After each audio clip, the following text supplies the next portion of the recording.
Alors, dans ce Mahamar-là qu'on va étudier, c'est un Mahamar que le Rabbi il a dit la première année où il est devenu Rabbi.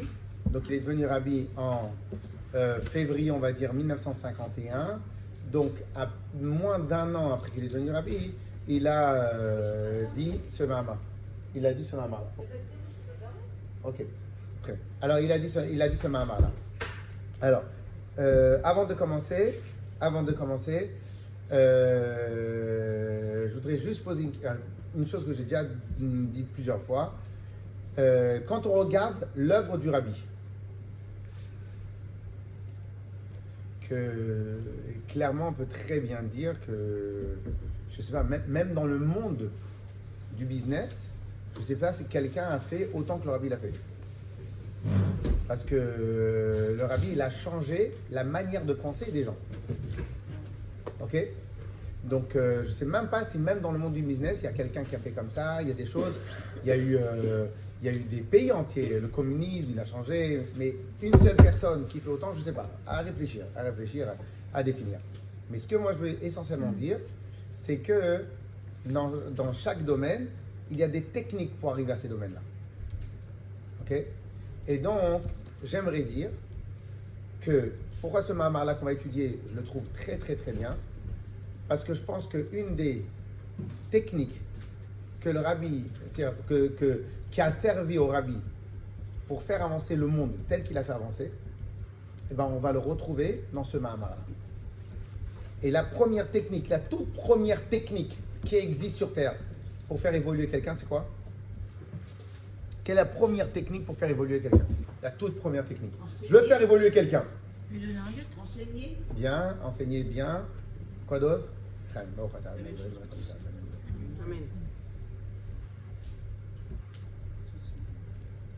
On éduque. On a dit enseigner, etc. Alors, ce que j'adore quand personne ne répond, c'est que c'est sûr que vous allez sortir avec un enseignement. Ah, c'est bien ça. Quelle est la première technique pour faire évoluer quelqu'un, pour faire évoluer tout court, pour qu'il évolue? C'est très bien. Je ne sais pas si c'est mieux, mais c'est très bien aussi. Le laisser se tromper, le laisser expérimenter de lui-même. Après, ça fait partie de l'apprentissage. D'accord. L'aimer. Très très bien. Non, très très bien. Ça fait partie. L'amour, c'est le canal pour pouvoir enseigner. Le Rabbi l'a dit clairement, c'est très bien. Mais la première technique, vous savez, c'est quoi? C'est le voir élevé ou le considérer. Je vais utiliser le mot considérer. Le considérer haut. Si déjà dans ma tête, comment moi je le vois, je le considère haut, eh bien, c'est pratiquement automatique. Comment moi je le vois, c'est fou, hein? Comment moi je le vois, c'est quasiment comme ça qu'il va devenir. C'est pratiquement mathématique. Je vous le signe. Après, il y a plusieurs paramètres à regarder. Si c'est quelqu'un qui le voit une fois par an, ça va rien changer. Mais même ça ça dépend de l'intensité. Mais la technique de base, c'est, de toute façon, on le voit, hein, les papas ou les mamans qui sont angoissés, ben, les enfants ils vont être angoissés peut-être de faire des choses. Les mamans ou les papas qui vont dire non mais vas-y c'est facile, t'es fort. Ben, l'autre il va être fort. De la même manière, en anglais ils ont sorti dans les écoles de management un terme qui s'appelle you got what you see. C'est quoi you got what you see? Tu obtiens ce que tu vois. Personnellement, pas j'y crois à 2 milliards de pourcents, mais j'y crois à 2 milliards de pourcents et plus. You got what you see. Si tu considères les gens, tu les vois bien, c'est-à-dire tels qu'ils sont bien, c'est-à-dire tu les vois, c'est des gens bien. Et bien, comme par hasard, alors peut-être qu'avec les autres, je ne sais pas s'ils vont changer ou pas, ils vont peut-être pas être bien, mais avec toi, ils vont être bien. Si tu les considères qu'ils peuvent faire ça, bah, comme par hasard, ils vont faire ça. C'est quelque chose de fou. Alors la Chassidoute, elle explique ce principe-là. Très longuement. Vous avez dans Der Mzotera 15 chapitres du Tzemar Tzedek, 30 pages. Il y a plein de manières comment on peut expliquer ça. Il y a plein de manières. Mais là, pour l'instant, je suis en train de parler de l'état de fait. L'état de fait, il est Non, tu me gênes. you got what you see. Tu obtiens ce que tu vois. Donc la base de la base, parce que ce que vous avez dit, c'est très bien. Lui donner confiance en lui. Mais si vous n'avez pas confiance en lui, ça sera que du mytho. Ça sera que du mytho. C'est-à-dire vous allez lui parler quelque chose, mais en fin de compte, vous n'allez pas le voir tel que vous voulez le voir. Et donc si maintenant, on considère quelque chose ou quelqu'un élevé, haut, extraordinaire, alors encore une fois, ça dépend de l'influence que vous avez sur lui. Donc si c'est vous ne le voyez pas, ou vous ne l'aimez pas, ou n'importe quoi, vous n'avez pas d'influence sur lui, peu importe de quelle manière, eh ben, automatiquement, il n'y aura pas de résultat, parce qu'en fin de compte, c'est comme ce que moi je vois très très haut, un Indien qui habite au fin fond de l'Inde. Je ne le connais même pas en fin de compte. Donc là, on parle qu'on a un minimum de connexion. Si on a un minimum de connexion, et je le considère comme ça, eh ben, il y aura une sorte de magie. C'est pas vraiment une magie parce que c'est expliqué, donc il y a des arguments dans ça, c'est pas vraiment une magie. Il y aura une sorte de magie qui va faire que l'autre va s'élever. C'est un truc de fou. C'est fou, c'est mathématique, c'est vraiment extraordinaire. Je vous invite tous et toutes, surtout toutes et tous ici, alors je vous invite vraiment à réfléchir dans votre vie de tous les jours, quelles sont les personnes que vous côtoyez, surtout si c'est nos enfants, quelles sont les personnes que nous côtoyons, nos enfants, nos maris, etc., et de quelle manière on les voit et on les considère. Mais pas, je les considère comment je leur parle. Oubliez ça, hein. Pas comment je les considère, comment je leur parle. Parce que je suis quelqu'un de respectueux, je parle gentiment à tout le monde. On ne parle pas de ça. Ça, c'est bien pour la pommade, pour avoir un sourire de la boulangère quand je lui achète une baguette. Voilà, c'est ça que ça sert le respect. Là, on ne parle pas de respect. On parle de comment tu le vois, comment tu le considères. Est-ce que tu le considères qu'il est haut, qu'il est élevé, qu'il est grand, ou est-ce que tu le considères qu'il est petit? Avec respect. Le respect, je pense que c'est un moyen, c'est un outil. C'est un outil pour lui parler. Il y a des gens que si maintenant je leur dis pas bonjour, comment allez-vous s'il vous plaît, ils se braquent. Tout ça, c'est des mots, des formules de politesse et c'est juste comme ça. La question, elle est comment moi je le vois. C'est-à-dire, il est qui en face de moi? Est-ce que c'est quelqu'un de grand que j'ai en face de moi ou c'est quelqu'un de petit? Donc, je considère les marques de respect. En vérité, on avait déjà fait un cours sur ça, sur ce qu'on appelle le protocole ou le fond. Donc, si maintenant le protocole, il est qu'en France, on dit bonjour, il y a des blagues, comme on dit que ceux des Israéliens, qu'une fois ils étaient à l'ONU, ils ont posé des questions, ils ont dit bon, messieurs, s'il vous plaît, etc. Tout le monde a compris la phrase. Il y a un Israélien qui se lève et dit j'ai pas compris quelque chose. C'est quoi s'il vous plaît? Parce qu'en Israël, ils connaissent pas le mot s'il vous plaît. Man mishma, comme c'est, bravo. Par Abba, n'arrive à ta chocolat. Ok? Asseyez-vous, asseyez-vous. Vous voulez qu'on rapproche la table?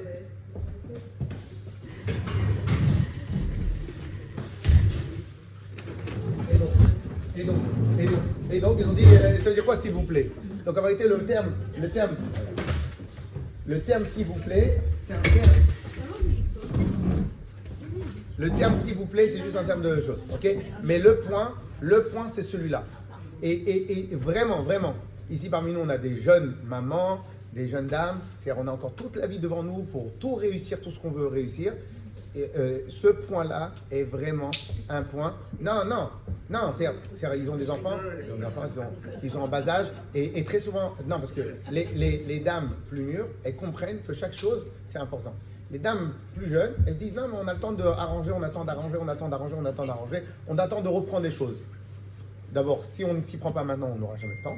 Et à part ça, c'est une règle tellement importante qu'en réalité, ça vaut le coup de la commencer dès maintenant. Ok? Eh bien, avec tout ce que je viens de vous dire, je considère que la plus grande réussite du Rabbi, et que c'est comme ça qu'il a transformé le monde, parce qu'aujourd'hui, tous les standards des synagogues, alors surtout en France, mais dans le monde, je ne sais pas, mais les standards de synagogue, les standards de Havat Israël, que vous allez dans n'importe quel endroit du monde, vous avez un Bet Rabat, vous avez des choses. Parce que quand vous appelez Apple, et que les gens qui travaillent avec vous, ils ont un intérêt financier, un intérêt pour eux. Je comprends. Mais dans tous les Bet Rabat qui ont existé, il n'y a pas d'intérêt particulier. Et surtout pour le Rabbi, il n'y a pas d'intérêt particulier. Okay? Donc, ce que le Rabbi a fait, c'est quasiment... de toute façon, personne ne l'a fait. Personne au monde, ni les goïms, ni personne. Okay? Alors, et moi, je considère que la technique number one du rabbi, qui n'était pas une technique qui était Emet chez lui, c'est pas une technique, c'est Emet, le moyen number one qu'il a eu le rabbi, c'était sa vision. Sa vision générale et sa vision du juif. Alors sa vision du juif, alors ça c'est autre chose.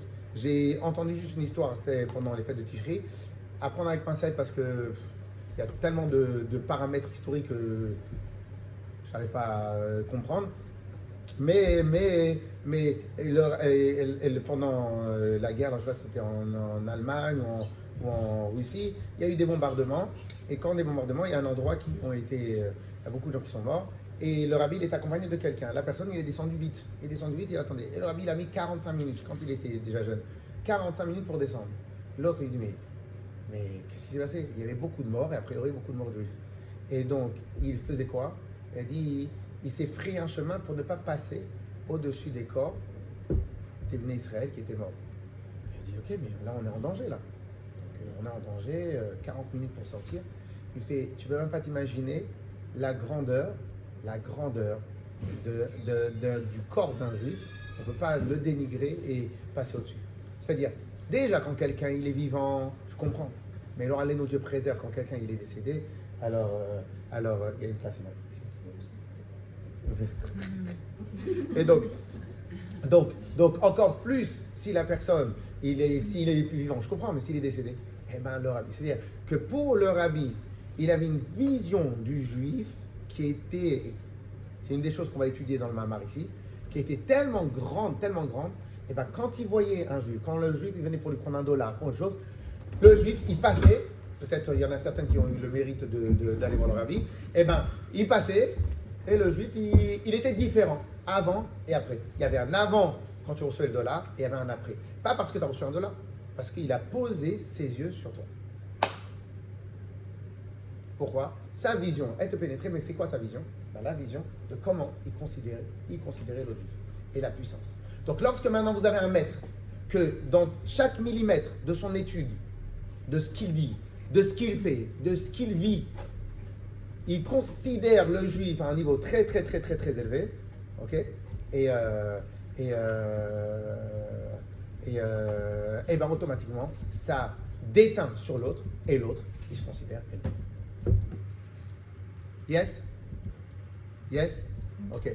Alors, donc vous allez voir, et l'avantage qu'on a avec notre maître le rabbi, l'avantage qu'on a, c'est que tout ce qu'il faisait, il a aussi enseigné. C'est-à-dire que si maintenant quelqu'un, une fois j'ai parlé sous la souka, on m'a posé une question, quelqu'un qui n'était pas de cours en Lubavitch, il a posé une question, on m'a expliqué toute l'après-midi. Après je lui dis, imaginons maintenant que moi je devais savoir si je dois devenir Lubavitch ou pas. J'ai 15 ans, 16 ans, 20 ans, je me pose la question.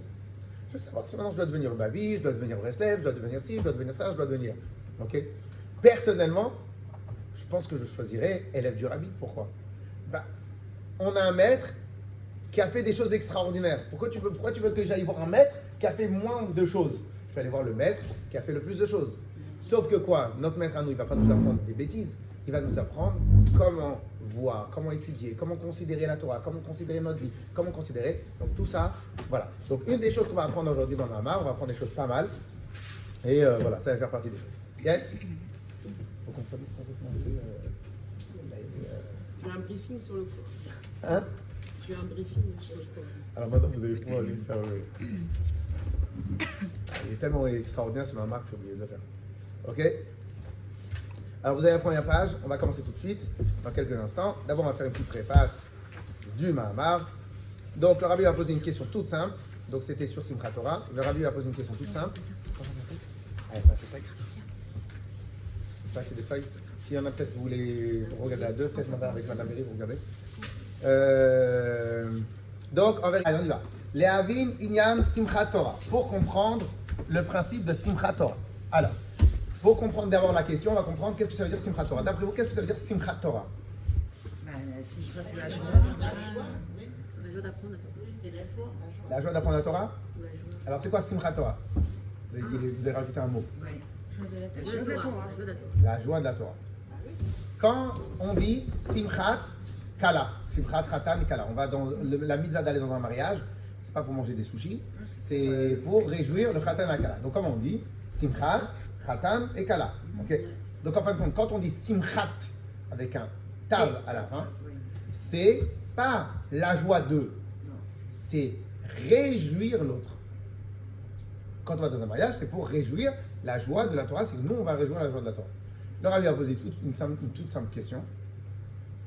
Comment nous, les bénis Israël, on a appelé la fête la réjouissance de la Torah, c'est-à-dire nous, on réjouit la Torah.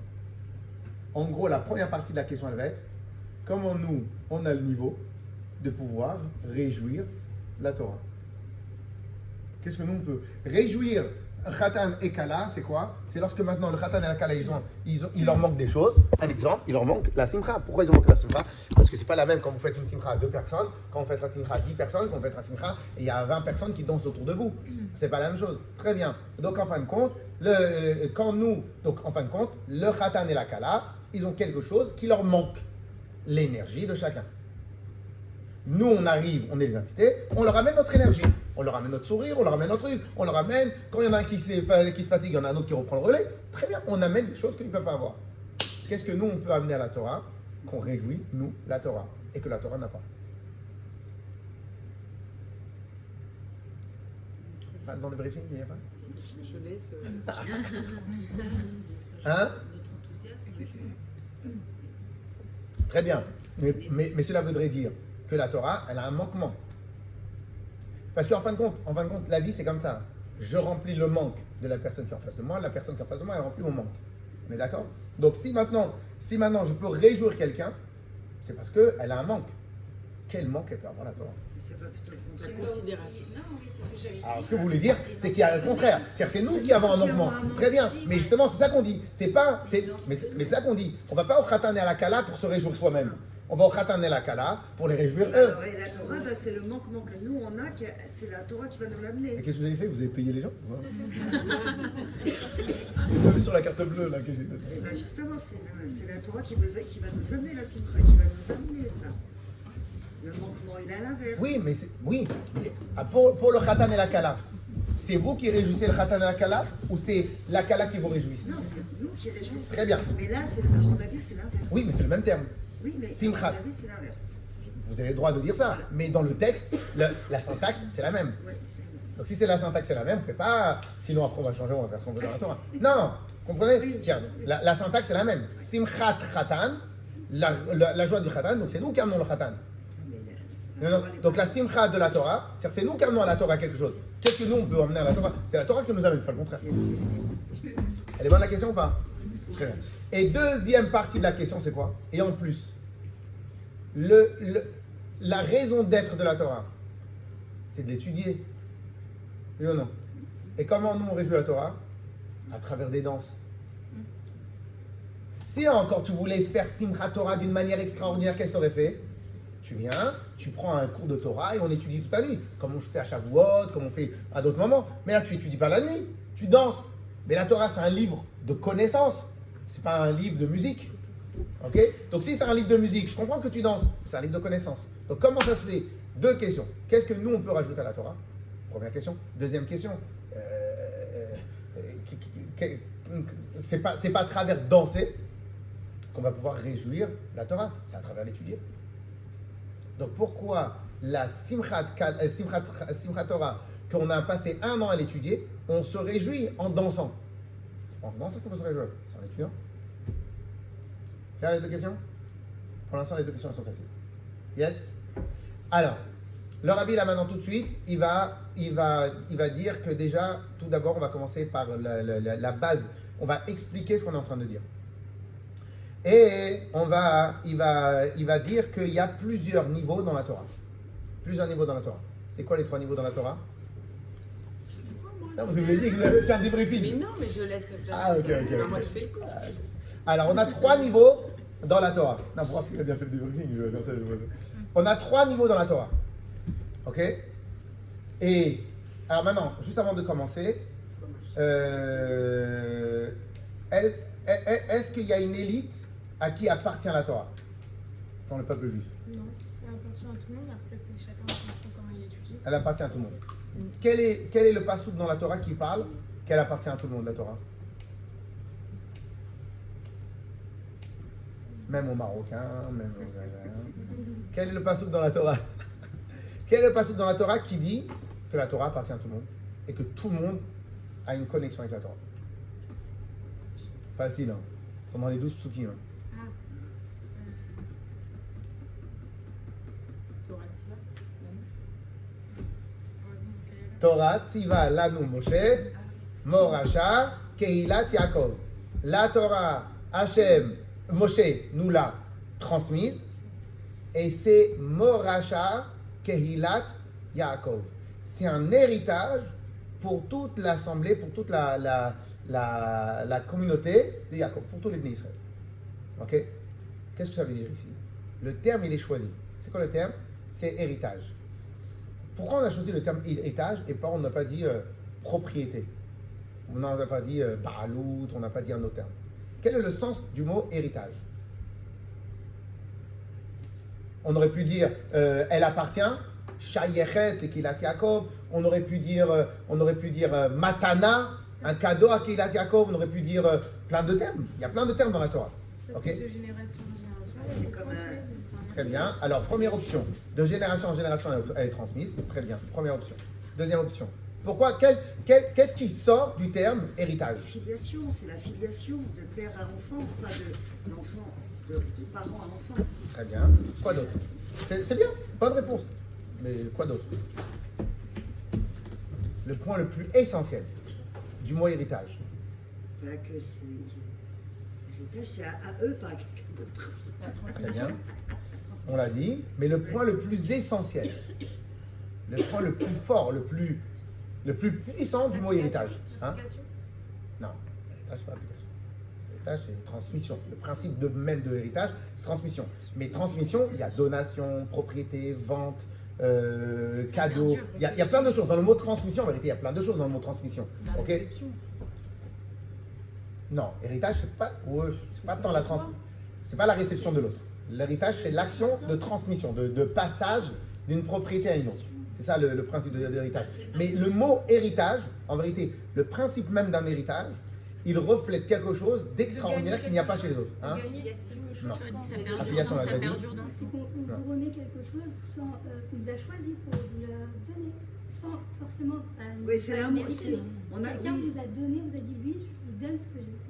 Alors, vous étiez bien, vous avez dit donner. Donc, il faut me refaire la même phrase avec hérité. Donnez-moi un mouchoir, s'il vous plaît. oui, c'est choisi l'héritage, c'est pas. Voilà, on va donner à quelqu'un qu'on aime un héritage. Ah bah non, sinon c'est plus un héritage.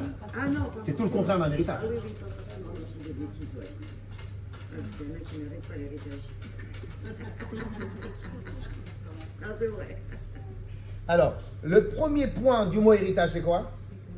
On a été choisi. Même si on ne mérite pas. Ah, j'ai dit. Oui, vous avez bien dit, vous avez bien dit. Même si on ne mérite pas. Vous avez très bien dit. Même si on ne mérite pas. Même si on n'a pas la capacité.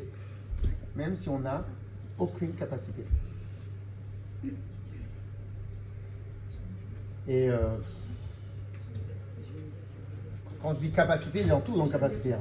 Intellectuel, intellect, ce que vous voulez. Dans capacité, je mets tout. Hein. Intellect, âge, envie, tout. Vous mettez tout à l'intérieur.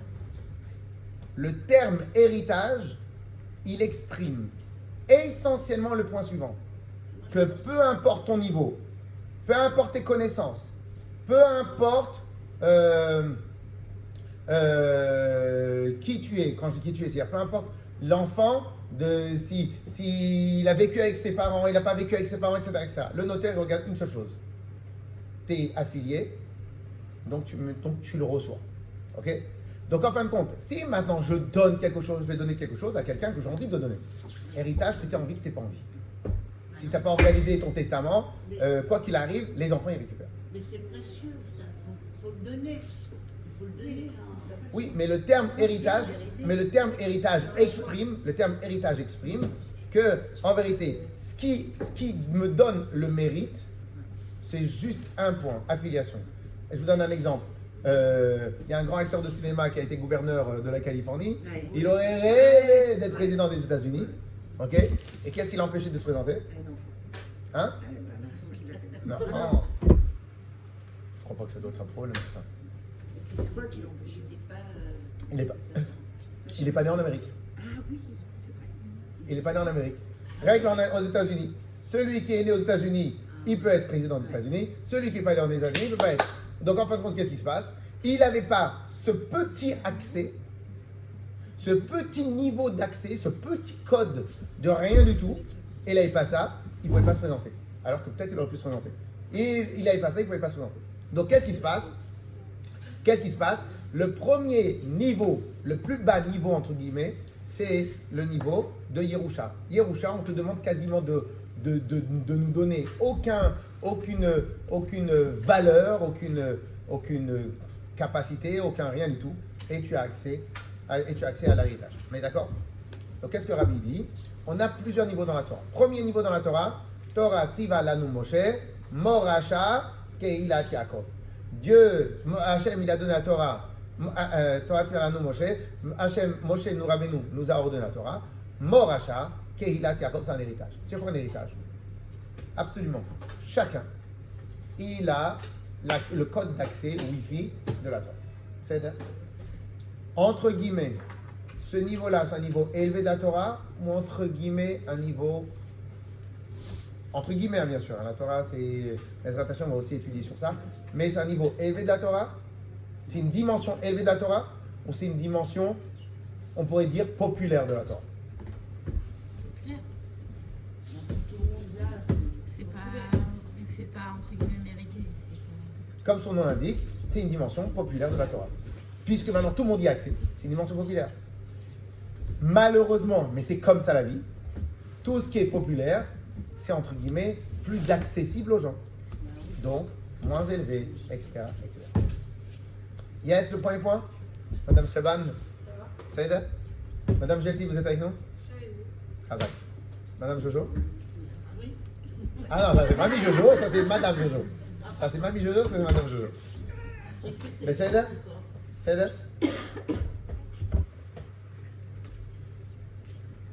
Ah maintenant, avant de continuer, on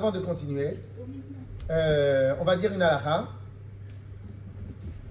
une halakha très très sympathique dans la Torah, pour vous dire que la Torah elle a aussi géré la vente, les problèmes commerciaux. Vous savez qu'il y a une halakha dans la Torah qui est très très, pas bizarre, qui est très réglée. Un revendeur, si maintenant j'achète des baguettes et je suis un boulanger, ou pas un boulanger, je suis revendeur de baguettes, je n'ai pas le droit de revendre plus d'1/6 du prix d'achat. Je n'ai pas le droit de faire plus de 1/6 de marge. Un vendeur n'a pas le droit de vendre à plus de 1/6 de marge. Vous connaissez cette halakha là ou pas? Je connaissais pourtant, je ne savais pas que c'était la halakha. Hein? Je crois que personne ne respecte la règle. Alors, quand une fois. Qu'est-ce qui se passe là? Qu'est-ce qui se passe là? Mais c'est elle, avant il y avait un gros truc, c'est elle qui veut faire que moi que petit. Hein? Salomé, combien t'as donné? Parce que j'ai rien reçu. Il y a de la place, il y a de la place. Il y a de la place. Ça les a. C'est vrai.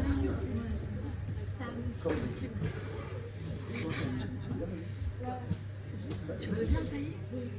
Je travaille, excusez-moi, je suis tombée du vélo, donc je profitais de venir aujourd'hui. Salomé, moi je parle de steak là. Ok. Malheureusement. Tu vas le mardi soir? Tu viens le mardi soir?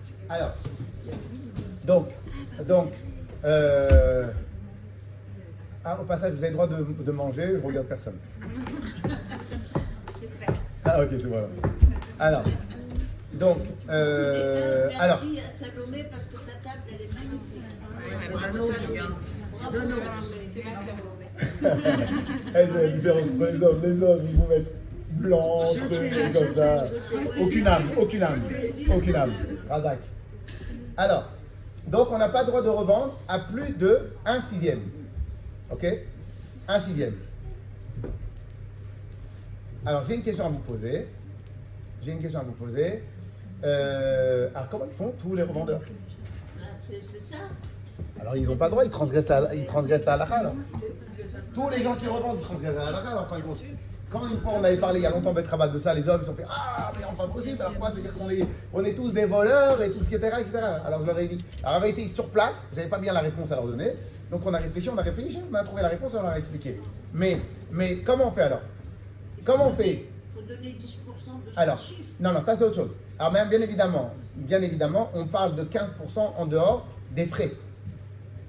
Un exemple, je suis dans un village où il n'y a pas de baguette, je vais faire 1 heure de route pour aller acheter les baguettes, ma voiture ça me coûte, en dehors des frais. Mais quoi qu'il arrive, ça revient même. Je n'ai pas le droit de faire plus de 15% à peu près. Ça, s'il y a un 6e, c'est 15%. Yes? Ouais. Très bien. Mais comment ils font des fois les revendeurs? C'est pas logique. Tout le monde. Un téléphone, ils le vendent 3 fois, 4 fois le prix de revient. 5 fois le prix. Et dans plein de domaines. Comment on fait? Ben, c'est pas logique. Oui, mais c'est une halakha. La halakha, elle dit clairement ça. Ok? Et ils ne peuvent pas s'en sortir. Attendez. Parce qu'il y a une réponse. C'est quoi la réponse? Écoutez bien la réponse. La réponse, on dirait qu'elle a un business ça l'angoisse, je comprends pas, comment je vais faire, je vais pas pouvoir m'en sortir. Mamie Jojo. Alors la réponse est la suivante. C'est le revendeur. Oh, c'est avec nous, hein. La prochaine fois, Chazak. Alors comment ils font? Alors la réponse, c'est la suivante. C'est ça la différence entre revendeur, écoutez bien, écoutez bien la différence, est très importante, et fabricant. Et voilà ce que je viens de te dire. Ah, c'est des Il y a les intermédiaires. Les intermédiaires. C'est quoi la différence entre un revendeur et un fabricant? Revendeur, j'ai acheté une baguette, je revends la baguette. Ah, il n'exagère pas. C'est ça. Tu as pris une baguette, tu l'as pris de la caisse et tu me l'as donnée. On va faire n'importe quoi. Parce que sinon après, qu'est-ce qui se passe? Il n'y a pas de baguette dans le village, je leur vends 10 € la baguette, ils n'ont pas le choix. Ok? Donc en fin de compte, les chachamim, ils maîtrisaient le chose. C'est du vol après. Très bien. Alors maintenant, par contre, ça c'est la halakha pour le revendeur. Mais pour le fabricant, il y a une autre halakha. Et c'est quoi un fabricant? Un fabricant, c'est quelqu'un qui ramène à l'intérieur plusieurs solutions. Pour ceux qui sont dans les photocopieurs, hein, Mamie Jojo, eh ben, ils amènent le crédit, ils amènent le technicien, ils amènent les choses, ils amènent une solution, ils amènent tout dans un pack. Dans un pack, le boulanger, là j'en suis sûr que la baguette elle doit lui coûter 20 centimes, il le revend 1 €. Mais comment? Il amène tout, il amène la farine, il amène les choses, il amène le savoir-faire, il amène le truc, il amène le magasin, il amène les choses, un restaurateur, la même chose, n'importe qui. Donc tout va dépendre, est-ce que tu es un revendeur, donc tu prends un produit A et tu redonnes le produit A, donc au passage tu as une commission de 15%, ou bien tu es fabricant. Tu ramènes de l'étranger, tu ramènes ici, tu fais un service après-vente, tu es frais, etc., etc. Donc si tu es fabricant, ça change complètement la donne. Ok, très bien. Donc, le fabricant, lui, qu'est-ce qu'il va faire? Il vient et il va amener son savoir-faire, il va amener des solutions, il va se casser la tête, etc. J'ai une question à vous poser. J'en suis sûr que ça vous arrive très souvent de parler de Torah. Madame Saban, attendez, un exemple vivant. Donc, vous parlez souvent de Torah. Ou que ce soit avec vos enfants, ou que ce soit avec votre mari, ou que ce soit avec des amis. Même si dans une discussion de 3 heures, on dit « Ouais, mais t'as entendu ce que le rabbin nous ont dit ?» T'as dit de la Torah. T'as dit de la Torah. Très bien. Alors, clair ou pas? Alors très bien, j'ai une question à vous poser. Quand vous transmettez, vous parlez de Torah, vous êtes des revendeurs ou vous êtes des fabricants? Des revendeurs. Ça, c'est en transport. ben non. Fabricant. Attendez. Vous êtes des revendeurs ou vous êtes des fabricants? Ah, c'est les questions pièges comme d'habitude. Si vous venez, je suis pas un revendeur moi. Hein. Si je viens juste pour vous lire et traduire, vous pouvez faire sur Google traduction. Hein. Moi, j'aurais l'air fabriquant. Parce que, enfin, on ne transmet pas l'identique. Je sais pas, enfin, on essaye, mais On traduit de notre Ouais, mais manière. le fond, c'est le même en soi. Même si c'est des manières différentes. On a la même Torah, on retransmet la même Torah. Non? Oui, mais la preuve. Alors je vais répondre, mais et la preuve, c'est que des fois, vous avez quelqu'un qui va comprendre un sujet, et où il ne va pas comprendre, vous allez venir, vous allez l'expliquer, et comme le cours de la semaine dernière, on avait dit quand on a un obstacle, donc je vois que l'autre il a un obstacle, il n'arrive pas à comprendre, ben, je vais me casser la tête à l'intérieur de moi pour voir comment je peux lui contourner son obstacle et lui rentrer. Donc à quel moment, moi je peux devenir fabricant de Torah, ou à quel moment je suis revendeur de Torah. Très bien. Mais vous pouvez aller plus loin dans l'idée. Allez-y plus loin dans l'idée. C'est bien, mais creusez plus. Hein? Non, pas obligé. Peut-être. En vérité, tout le monde peut être revendeur ou fabricant. Mais ça serait quoi la règle? Ben, vous êtes un fabricant. Gros, détail, demi-gros, semi-gros. Vous êtes un fabricant. Mais ça, Alors. c'est la Torah chez Baal Peh, je pense. Parce que sinon, En ça général, serait... qu'est-ce qu'on parle, c'est Torah Sheba'al Peh. la Torah écrite. Même la Torah écrite, c'est même clairement difficile d'être fabricant en vérité. En c'est vérité, pour on ça fait que j'allais sur la Torah, pas mal la remarque. Sur la Torah écrite, on serait que des revendeurs. Et éventuellement sur la Torah, on serait des fabricants. Pourquoi pas? Pas mal. À noter, s'il vous plaît. Scribe, vous pouvez noter. Mais est-ce qu'on est des revendeurs ou des fabricants? Et qu'est-ce qui nous rend fabricants? Eh bien, on vient de le dire. Un fabricant n'est fabricant que s'il te ramène quelque chose que dans la base, il n'y avait pas. S'il te redonne quelque chose que de toute manière il y avait, il est que revendeur. Donc, quand la Torah, elle vient, tu la reçois au cours. Et tu répètes, entre guillemets, mot à mot. De toute manière, il y a un passage où on doit répéter mot à mot. C'est le passage d'apprentissage pour soi-même. Mais tu répètes le cours mot à mot. Donc, tu es revendeur. Pourquoi? Tu as pris d'un endroit, tu as juste déplacé la baguette. Tu as eu un mot de Torah, tu l'as déplacé, tu l'as amené de la chose, tu l'as amené chez toi à la maison. Donc, tu es un revendeur. Très bien. Revendeur aussi, il a une marge, il a tout ce qu'il faut. Très bien, tu es revendeur. Pour être fabricant, il faut faire quoi? Il faut associer au minimum une chose en plus, deux choses en plus. Si tu n'as pas associé, si tu n'as pas mélangé dans ce que tu retransmets une chose ou deux choses en plus, bah, tu es que revendeur.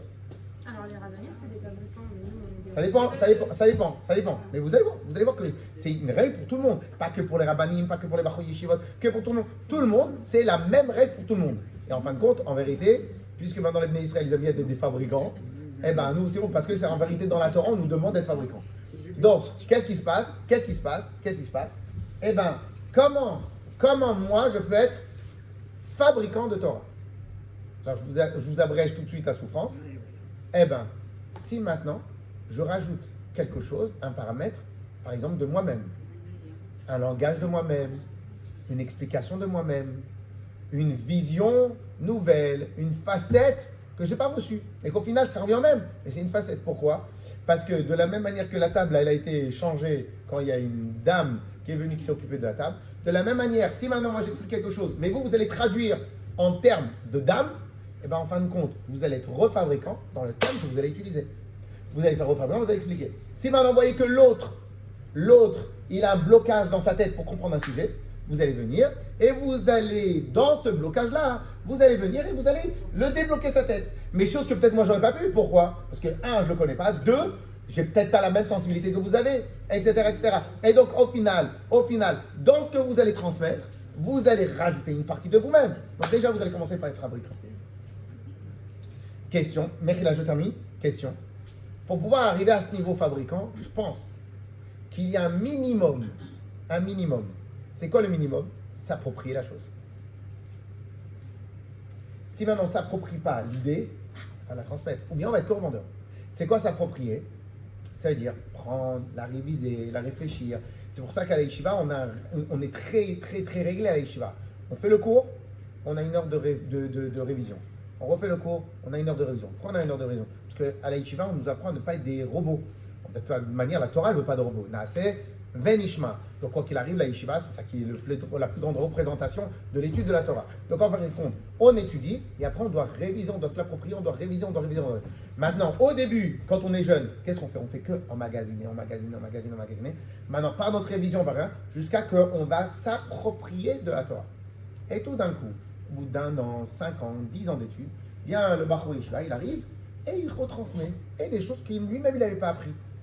Pourquoi il retransmet? En vérité, tout est déjà dans la Torah. Mais il va amener sa touch, il va amener sa sensibilité, il va ramener quelque chose. Et quelque chose qui n'était pas spécialement écrit à l'intérieur, mais qui va ramener quelque chose qu'en fin de compte, il va rajouter de par lui-même. Mais ça, c'est que par la révision. Si maintenant il fait que, il a juste quelqu'un qui a énormément de mémoire, nos Dieu préserve. Et en Israël, ils ont une manière comment se moquer de gens érudits, mais qui font que répéter ce qui a marqué dans le livre. Ils appellent ça Chamor Nosé Sfarim. C'est un âne qui porte des livres. Il répète ce qui a marqué. Mais donne-nous ton interprétation. Moi aussi, je peux aller voir le livre et l'ouvrir. On est d'accord? Donc, en fin de compte, on peut avoir une mémoire phénoménale. Dans cette mémoire phénoménale, je ne vais faire que répéter ce qui a écrit. Donc, je vais être un revendeur. Pourquoi? Parce qu'au moment où j'étudie, je ne me mets pas à l'intérieur, je ne me l'approprie pas, j'essaye de travailler sur la quantité de données et j'ai une bonne mémoire, donc je prends et j'ai un gros stockage, grande capacité de stockage, je prends et je redonne. Mais au final, c'est pas vraiment passé par mes tripes, c'est pas vraiment passé en moi, c'est pas vraiment passé par moi, c'est pas, je suis un revendeur. C'est-à-dire, il y a sûrement des gens qui ont fait des choses extraordinaires, ça c'est une manière d'enseigner la Torah. Après, il y a une autre manière, c'est quoi? Fabricant de Torah. Et c'est quoi fabricant de Torah? C'est lorsque maintenant tu as appris quelque chose, et si vous remarquez bien, pour celles qui ont l'habitude d'aller dans des cours de Torah, il y a des choses où elles sont sorties 1 an, 2 ans, 3 ans, 4 ans après la première fois qu'ils l'ont apprise. Pourquoi? Parce que très souvent dans les cours, on peut assez souvent revenir sur certains sujets. Donc la révision va faire que non, je le maîtrise le sujet. Et hop, tout d'un coup, je le passe comme ça, je le fais passer comme ça à un moment où tu t'y attendais pas. Pourquoi? Parce qu'en fin de compte, je l'avais déjà appris. Et ça fait un passage de 1 an, 2 ans, 3 ans. Pourquoi? Parce que d'abord, j'ai dû me l'approprier. Et une fois que je me l'approprie, je peux le transmettre. Et donc, en fin de compte, on peut être nous aussi des revendeurs, des fabricants. Clair? Très bien. Donc, en fin de compte, dans la Torah, on va être fabricant. Mais pour être fabricant, il faut faire quoi? Il faut ramener une partie de toi-même. Et cette partie de toi-même, ça ne vient que par un travail. On est d'accord ou pas? Un travail. Et le rabbi il va parler de ça par Yegia. C'est quoi Yegia? Une sorte de fatigue. Une sorte de fatigue. C'est quoi une sorte de fatigue? Répétition, répétition, répétition, jusqu'à que tu te l'appropries. Ok? Comme des fois je dis aux enfants, très souvent les enfants, ils n'aiment pas réviser. Je leur dis, mais vous êtes malhonnêtes. Parce que quand vous jouez au foot, vous répétez combien de fois le mouvement de foot? Quand les professeurs d'art, les gens qui font des arts martiaux, combien de fois ils répètent un coup de poing dans leur vie? Quand tu commences le cours, tu commences tout de suite, dès le début, par 20 minutes de répétition des mouvements de base. Donc un professionnel d'arts martiaux, il a répété au moins 1 million de fois le même mouvement. Donc en fin de compte, ça n'existe pas de s'approprier une chose si ce n'est de la répétition. Ça n'existe pas. C'est une valeur qui n'est pas dans ce monde-là, qui est peut-être pour les anges, mais dans ce monde-là, ça n'existe pas, sans la répétition. Clair? Clair ou pas? Donc, par conséquent, le rabbi dit, voilà la deuxième dimension de la Torah. C'est quoi la deuxième strate, le deuxième niveau de la Torah? C'est un niveau... Alors, quelle est la différence entre le premier niveau et éventuellement ce premier niveau? Le premier niveau, c'est un niveau d'héritage. J'ai rien besoin de faire, je suis un héritier. On est d'accord? Donc c'est le niveau le plus, excusez que c'est Dieu préserve de parler mal, mais c'est le niveau le plus populaire de la Torah. Mais déjà ce niveau-là, c'est un cadeau qu'Hachem nous a donné. Okay? Donc c'est le niveau le plus populaire. Et après, il y a le deuxième niveau, c'est quoi? Donc héritier, on va remettre ici. C'est le premier niveau. Le deuxième niveau, c'est quoi? Fabricant. C'est quoi fabricant? Moi-même, j'y ai travaillé. Ok? On va attaquer tout de suite le troisième niveau et après on va poser la question du rabbi. Et il y a un troisième niveau que dans la Torah. Donc, très souvent dans les choses, dans une dame, elle a 200 casquettes. Maman, épouse, travail, choses, etc., etc. Agent sanitaire pour savoir si les dents elles ont bien été lavées. Coach pour les enfants. Morale. Dès qu'il y a une casquette, elle la prend. On est d'accord ou pas? Très bien. Donc, qu'est-ce qui se passe? Et donc, de la même manière, dans la Torah, il y a plusieurs niveaux différents. Et à chaque fois, c'est pas seulement une casquette. C'est une tenue, c'est une posture dans la tête. On est d'accord ou pas? Très bien. Donc, évidemment, dans tous les domaines de la vie, il y a tout le temps plein de facettes différentes. Ce n'est pas que des facettes d'une même chose, des fois c'est des niveaux différents. Ok? Et il y a un niveau dans la Torah qui va s'appeler, écoutez bien, Matana, un cadeau. Un cadeau. Au passage, comme on a appelé Shavuot, comment elle s'appelle la fête de Shavuot? C'est la fête de quoi? C'est quoi Matan? C'est le cadeau de la Un cadeau. Ok? Donc on aurait pu dire la fête de Yerusha, de l'héritage. On n'a pas dit la fête de l'héritage. On n'a pas dit la fête du fabricant. On a dit la fête du cadeau de la Torah. Du grand ok? Alors maintenant, on va dire tout de suite un midrash. Là, on a dit beaucoup d'informations. On est là, oui, c'est bon. On va dire un midrash. Le rabbi va ramener un midrash. Exceptionnel, le midrash. Écoutez bien. Combien de temps Moshe Rabbeinu est resté dans le Har Sinaï? Dans le Har Sinaï avec Hachem?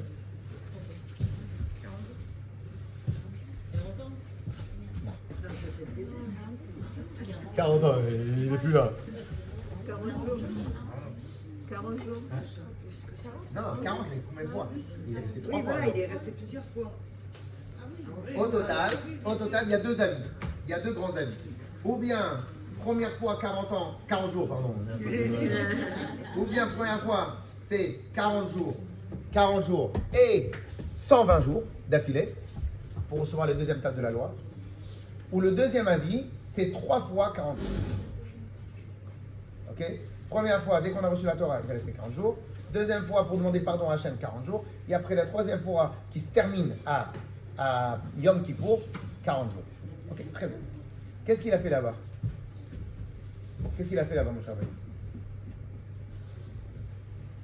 Ah non, facile. Ne me regardez pas comme ça, elle est facile la réponse. Attendez, répétez, je pense. Qu'est-ce qu'il a fait là-bas? 40 jours, mon cher Rabbeinu. Il a reçu. Prié. Mais non, il a reçu. La deuxième fois, il a prié. Il a jeûné. Il a jeûné. Il a reçu. Alors, il a reçu. C'est quoi il a reçu? Mais il a reçu. Il a tout reçu. Hachem lui a On a transmis un cadeau. un héritage. C'est la Ah, Torah. vous trichez, vous avez déjà dû voir ce qu'il y a marqué à la fin. Non, pas du tout. Non. C'est la Torah. Il a reçu la Torah. Cadeau. En vérité, les commentaires expliquent clairement qu'il est monté là-haut pour étudier. Et c'est ça la force de Moshe Rabbeinu. Nous, on étudie avec un rave. Le rave de Moshe, c'était Hachem. Pas mal. Pas mal. Hein? Pas mal. Très bien, pas mal. Donc le rave de Moshe Rabbeinu, c'était Hachem en personne. D'après vous, Moshe Rabbeinu, conscient intellectuel, au niveau du conscient intellectuel, était combien? Pas mal ou normal? Et quand il est né, la maison entière s'est remplie de lumière. Donc la Neshama est exceptionnelle. Lui, il est exceptionnel. Il a parlé avec Paro. Il comprenait Akadosh Baruch Hu. Il a étudié. Il était parti. Il faisait partie des Lévim. Donc il a aussi étudié la Torah, etc., etc. Ok? Son père, c'était le chef du Sanhedrin. Sa mère, c'était une Sadeket. Donc même niveau quotient intellectuel et toutes les facultés intellectuelles, sans parler de ce que la Chassidut et la Kabbalah dit, qu'il était d'un niveau intellectuel extraordinaire. Très bien. Donc qu'est-ce qu'il a fait là-haut, Moshe Rabbeinu? Il a étudié avec Hachem. On est d'accord ou pas? Très bien. Et vous savez qu'est-ce qui lui arrive là-haut? Il étudie. tout ce qu'il apprend, il oublie. Alors pour moi, je l'analyse comme ça. C'est que pas tout ce qu'il apprend, il oublie, mais a priori, l'essence de la Torah, il ne comprend rien. C'est pour ça qu'en vérité, Moshe Rabbeinu, il était tellement important pour la suite des événements de ce qu'on va dire, c'est qu'au final, il n'y a que à lui, que Hachem, c'est que à lui, parce que c'était lui le messager, que Hachem a transmis l'essence de la Torah. Okay, mais on va y arriver, vous allez voir dans quelques instants. Il étudie, il oublie. Il étudie, il oublie. Il étudie, il oublie. Il étudie, il oublie. Il étudie, il oublie. Maintenant, il reste 40 jours sans manger, sans boire, il fait que ça. Qu'est-ce qu'il dit le Midrash? Jusqu'à qu'Hachem il a compris. Ça ne sert à rien de forcer. Il lui dit, après on fera dans le mot, il lui dit comme ça, Skema Amar, c'est Moshe Ayalomet Torah Meshakra. Moshe Rabbeinu, il étudiait la Torah, ou Meshakra, il l'oubliait, jusqu'à qu'elle lui a été donnée en cadeau, téléchargée dans la tête directe. Il met la disquette, il met l'USB, il lui télécharge la Torah, il lui donne un cadeau. C'est-à-dire, ça ne vient pas par le travail, ça ne vient pas par sa révision, ça ne vient pas par ce qu'il vient par un téléchargement. Donc, ce qui veut dire, pour moi, j'analyse. Alors, ce que je vous ai dit, pour moi, c'est. Vous savez, imaginez maintenant les prêtres au Vatican, ils apprennent la Torah. Excusez-moi, vous croyez vraiment qu'ils apprennent la même Torah que nous? Vous croyez vraiment qu'ils comprennent l'essence de la Torah? Mais déjà, de base, ils ont un problème. Déjà, un exemple, vous connaissez cette halakha qui est très très dure, c'est pas grave, c'est la halakha. Quelqu'un qui a un picoros, quelqu'un qui a un renégat, alors allez, mon Dieu préserve. Et il a écrit un Sefer Torah. Est-ce qu'on a le droit de lire dans le Sefer Torah?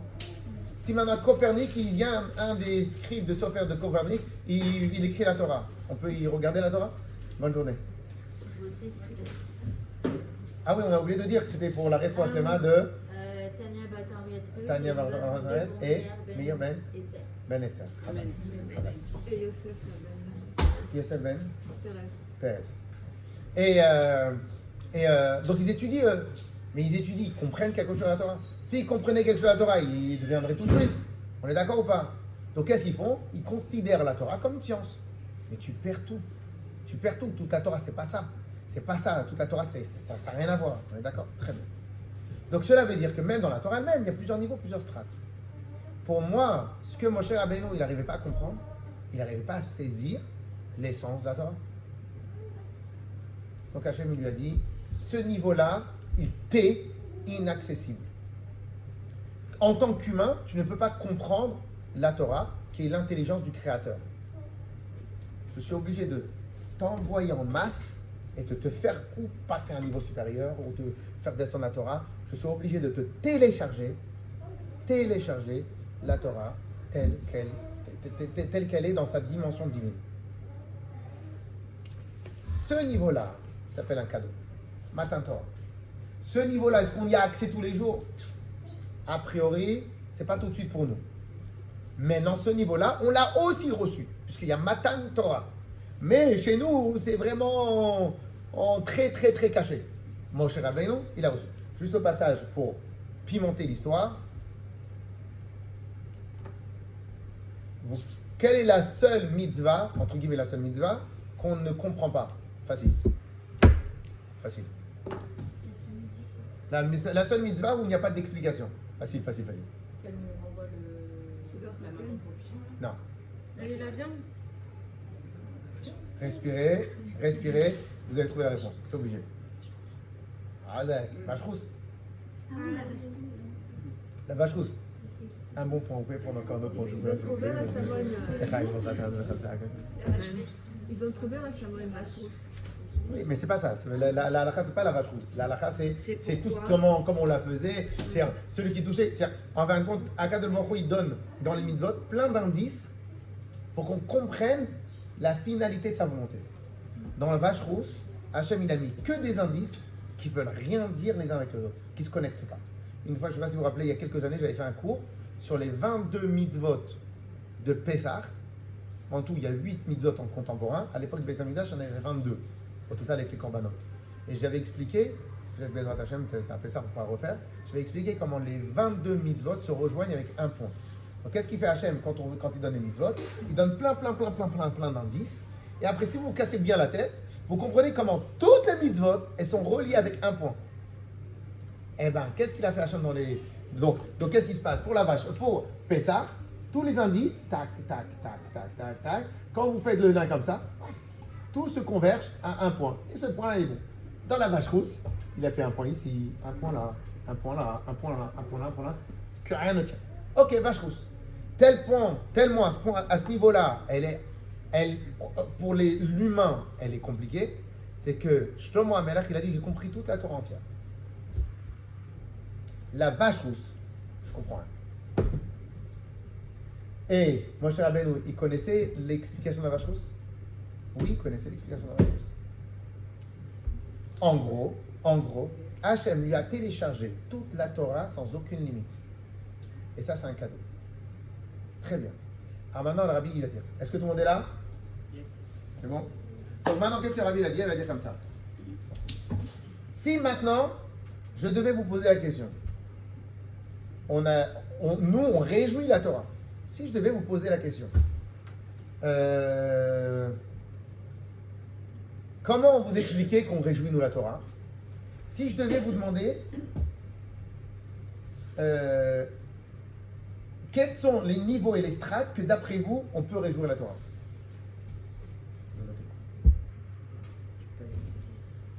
Donc si maintenant je vous pose la question, est-ce qu'il y a des niveaux où vous vous sentez capable de réjouir la Torah sur les 3 niveaux? Je ne sais pas si la question elle est bien formulée, mais... En l'étudiant, Alors, en étudiant, c'est quand vous êtes fabricant. Donc, puisque... en la transmettant, Pourquoi vous dites que vous pouvez la réjouir, la Torah? en Bah, l'intégrant. comment? En l'intégrant. Parce que vous y ajoutez quelque chose de vous-même. Donc, si vous y ajoutez quelque chose de vous-même, ça veut dire que vous avez une possibilité de rajouter quelque chose, entre guillemets, qui lui manque. On est d'accord ou pas?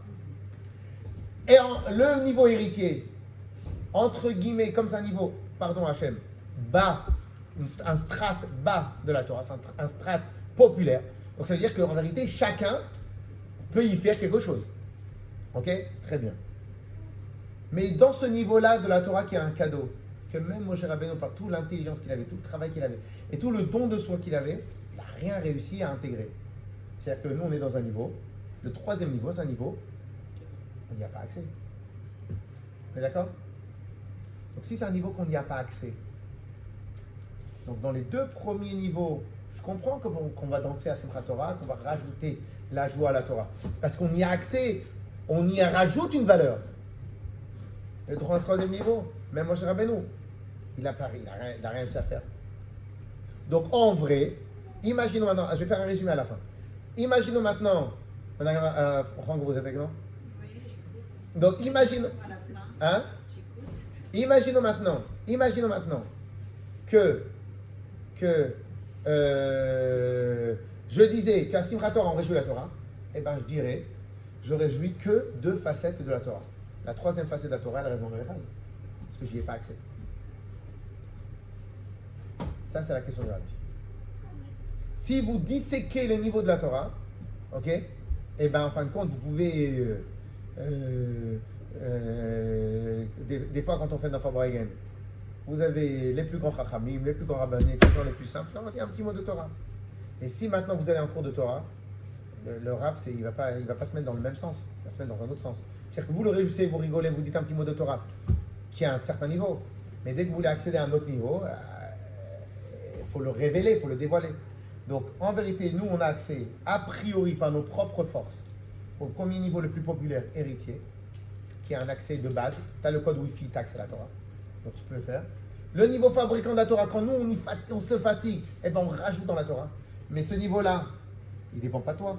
Donc comme il ne dépend pas de toi, bah, tu peux rien y faire. En gros, il y a seulement 2 niveaux dans la Torah qu'on peut réjouir, pas le 3e. Je m'arrête là, je vous laisse réfléchir, après on fait le résumé. Et dans le cadeau, c'est un cabane. Gâteau. Bravo. Mais qui c'est qui a répondu à tout? Moi. En fin de compte, c'est plus haut que tout ça. C'est l'essence même de la Torah. Je vous dis la vérité. Hein. Parce qu'il faut être très érudit pour. Je connais beaucoup de gens, et j'en connaissais un même assez proche, qui connaît beaucoup Torah. Mais au final, il ne comprend rien.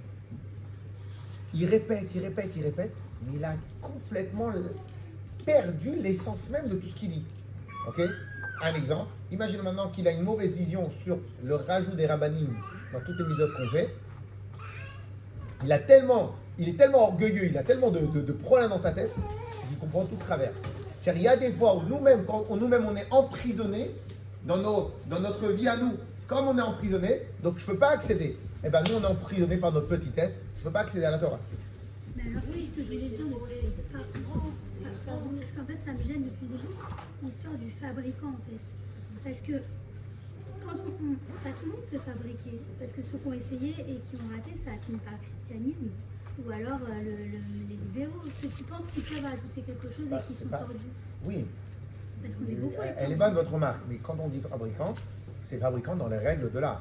C'est quoi fabricant dans les règles de l'art? On avait posé une question il y a quelques temps. Est-ce que, on va dire Shabbat après-midi, on a posé la question. Est-ce qu'un rave, il a le droit d'innover dans la Torah?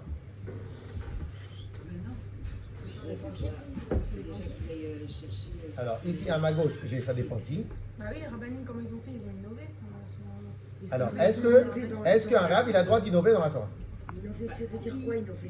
Expliquer un pasouk d'une nouvelle manière. Oui, je pense qu'il a le droit. Tant qu'il reste sur la même base, Le fond est le même. Réponse. Tant qu'il reste dans les règles que Akadosh Baruch Hu, il a donné, les 13 manières, les 13 techniques d'étude, et que ce qu'il dit, ça contredit pas les règles de base de la Torah, et qui sont liées avec la Imuna, qui sont liées avec ça, eh bien, bien sûr, tout le monde peut, tout le monde, et au contraire, et pas seulement tout le monde peut, et au contraire, tout le monde doit. Et bravo. Et la seule condition qu'on donne, c'est que le Rav lui-même, il considère que c'est Emet.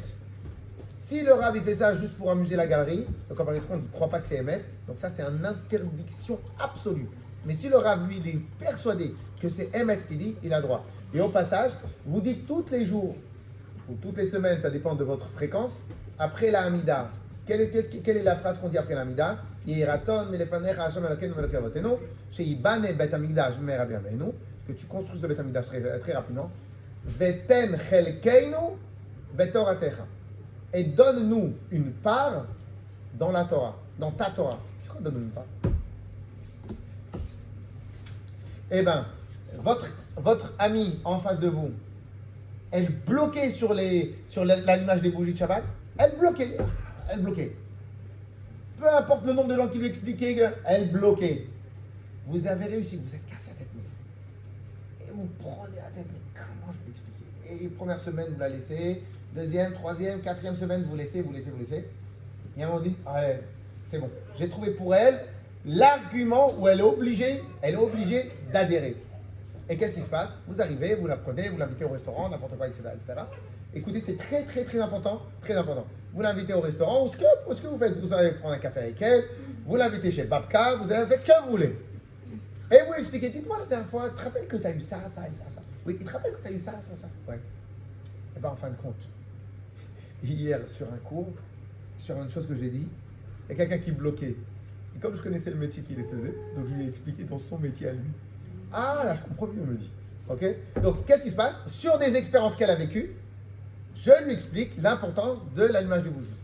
Et tout d'un coup, elle a dit, ah, ouais. Et le lendemain, Khazak. Et donc, justement, nous faisons, Rivka a fait le jeu concours de l'allumage des bougies. En quoi ça consiste déjà? Prendre des photos quand vous allumez les bougies de Shabbat. Comme ça, pour chauffer le maximum de gens. Avant. Oui, bien sûr. Il y a des bougies Non, avant. Pour montrer qu'on va allumer les bougies. Avec les 1. Et il y a des bougeoirs à gagner. Pas mal. Pour booster l'allumage.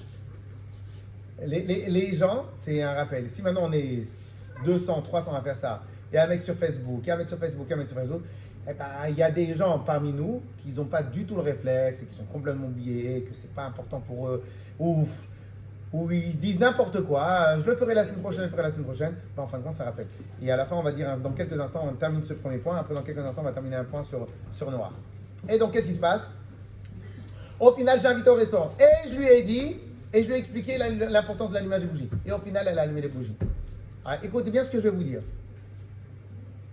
Ce canal-là, donc il y avait un blocage. Ici, il y avait un blocage. Ici, il y avait sa tête. Ici, il y avait les bougies. Et elle se bloquait. Et toi, tu es là. Elle s'est bloquée. Vous avez percé à l'intérieur d'elle un endroit. Ce canal-là que vous avez créé à l'intérieur de sa tête jusqu'aux bougies. Ce canal-là, écoutez bien, c'est très. Ce canal-là, c'est votre contribution à la Torah. Certes, qui a marqué Veten chelkeinu betoratera, donne-nous une part dans ta Torah. Ce canal-là que vous avez rajouté, ce juif-là, c'est votre apport aux 613 mitzvot et à la Torah. C'est ça qui a marqué Veten chelkeinu betoratera. Donne-nous une part. C'est votre part, c'est votre propriété. Vous avez créé un canal. Alors bien évidemment, vous n'êtes pas, et moi je ne suis pas le Rabbi de Lubavitch. Le Rabbi de Lubavitch, il a réussi à créer un canal pour des millions de juifs. Ok, on n'a pas ce niveau. Ah, j'ai créé un canal pour une personne. Ce canal-là que j'ai fait avec une personne qui bloquait sur une mise à, qui bloquait sur une compréhension, ce canal-là, je l'ai creusé, il est à moi. J'ai amené une valeur ajoutée, il est à moi. Entre guillemets, il est à moi, pas d'orgueil. Devant Hachem, c'est ma propriété. J'ai compris. Clair? Donc en fin de compte, tout le monde peut être fabricant. Tout le monde peut être fabricant. La seule chose que le Rabbi dit, une des conditions, c'est quoi? C'est ce qui a marqué. On met karvan la Torah. On doit approcher les gens à la Torah. On ne doit pas approcher la Torah aux gens. C'est-à-dire quoi? C'est-à-dire on peut pas dévaluer la Torah. Ok? Et le Rabbi, il était très fort dans ce domaine-là. C'est-à-dire, dès qu'il y avait un risque qu'on dévalue la Torah, alors, il était un lion. Tout le Rabbi l'a expliqué. Tout le Rabbi, c'est extraordinaire le nombre de choses compliquées dans la Torah que le Rabbi a ouvert le canal. Mais il y a des moments où le Rabbi disait, c'est comme ça, on ne peut pas aller nulle part. Ok? Mais on a quand même 99% de marge. Ok? Clair ou pas? Donc, qu'est-ce que le Rabbi nous dit? Dans les 2 premiers niveaux, oui, je peux faire Simchat Torah. Mais 3e niveau, virtuellement, il reste dans l'armoire. Le 3e niveau, c'est ce que Moshe Rabbeinu, il a reçu un cadeau. J'y ai pas accès, moi. Pas parce que je suis pas Moshe Rabbeinu, c'est parce que ce niveau-là, il est trop élevé pour moi. J'y amène rien, quoi. On les sort pas tous Pour vous donner une petite... Non, mais j'ai dit virtuellement. C'est-à-dire que ce niveau... Je vous donne un exemple. Je vous donne un exemple.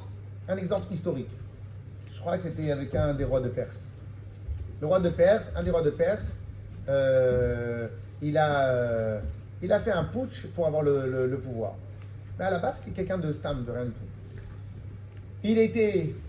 Il avait froid, il était en campagne avec un général d'un autre pays. Il était en campagne, etc. Et lui, il avait de l'ambition. Et mais il avait froid. Et il a demandé au général, et j'ai froid. J'ai froid, ou je ne me rappelle plus exactement comment il a demandé. Le général, il a dit, tu as froid soldat, tu as froid, je t'offre mon manteau. Au final, ce roi perse, je crois même que c'était Darius ou Xerxès, ou je ne sais pas qui.